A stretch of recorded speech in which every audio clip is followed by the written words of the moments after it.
ക്ലീനിങ്ങിൻ്റെ അവസാനത്തെ പാർട്ടാണ് ഇത്.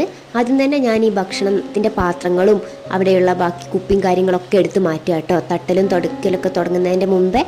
പിന്നെ ഞാൻ ഈ കബോർഡിൻ്റെ ഡോറൊക്കെ ഒന്ന് മോപ്പ് കൊണ്ട് നനച്ച് തുടക്കുകയാണ്. ഡീപ്പ് ക്ലീനിങ് ചെയ്യാൻ എനിക്ക് ഏറ്റവും കൂടുതൽ സമയം വേണ്ടത് അടുക്കളയിലാണ്. കാരണം ഞാൻ അവിടെ ഒരെണ്ണം വിടാതെ എല്ലാം നനച്ച് തുടക്കി കേട്ടോ. താഴത്തെ റാക്കിലാണ് ഞാൻ പയറുവർഗ്ഗങ്ങളൊക്കെ വെക്കാറ്. അതുപോലെ മുകളിലത്തെ റാക്കിൽ നമ്മുടെ ഈ മല്ലിപ്പൊടി, മുളക് പൊടി, മഞ്ഞൾപ്പൊടി തുടങ്ങിയവയ്ക്ക് കേട്ടോ വെക്കാറുള്ളത്. ടിന്നുകളൊക്കെ പുറത്താക്കിയതിന് ശേഷം ഞാൻ അവിടെ നിന്ന് വാക്യൂം ക്ലീനർ വെച്ചൊന്ന് നല്ലോണം വൃത്തിയാക്കിയെടുത്ത്. ഇത് ഞാൻ ഓൺലൈനിൽ വാങ്ങിച്ചതാട്ടോ.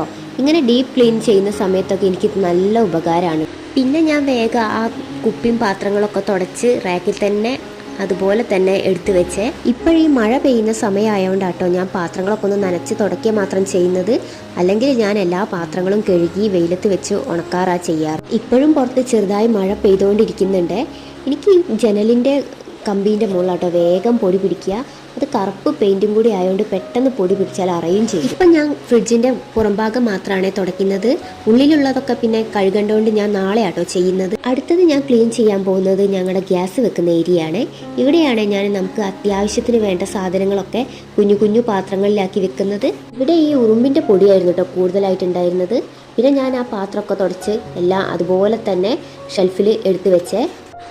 ഇതെൻ്റെ മസാലപ്പൊടികളൊക്കെ ഇടുന്ന കണ്ടെയ്നറാട്ടോ. ഞാനിത് ഓൺലൈനിൽ നിന്ന് വാങ്ങിച്ചതാണ്. പിന്നെ ഞാൻ ഈ ഗ്യാസിൻ്റെ ചോടും അതുപോലെ ചുമരും കാര്യങ്ങളൊക്കെ ഒന്ന് തുടച്ചെടുക്കുക കേട്ടോ ചെയ്തത്. ഇവിടെ പിന്നെ അധികം പൊടിയൊന്നും ഇല്ലായിരുന്നു.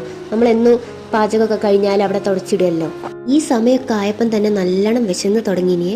പിന്നെ നമ്മളൊരു പണിക്ക് ഇറങ്ങിയതല്ലേ, അത് കഴിഞ്ഞിട്ട് ഭക്ഷണം കഴിക്കാമല്ലോ വിചാരിച്ച് നിൽക്കുക കേട്ടോ ഞാൻ. പിന്നെ ഞാൻ വാഷ് ബേസിനൊക്കെ കഴുകി ചെടിയും ഹാൻഡ് വാഷും ഒക്കെ സെറ്റാക്കി വെച്ചേ. ഇനി ഇവിടെ ഒന്ന് അടിച്ചു വാരി തുടക്കുകയും കൂടെ ചെയ്താൽ എൻ്റെ ക്ലീനിങ് കംപ്ലീറ്റ് ആയി.